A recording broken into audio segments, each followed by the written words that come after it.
Como abastecer a lareira a álcool Construflama? Encaixe o bico dosador. Abra o recipiente da lareira com a haste metálica e coloque o álcool. Use um pano ou um guardanapo para evitar respingos de álcool. Molhe a haste no álcool. Acenda longe da lareira e depois use a haste para acender.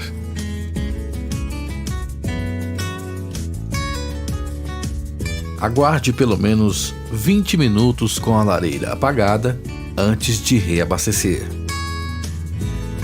Construflama, a arte e o prazer do fogo.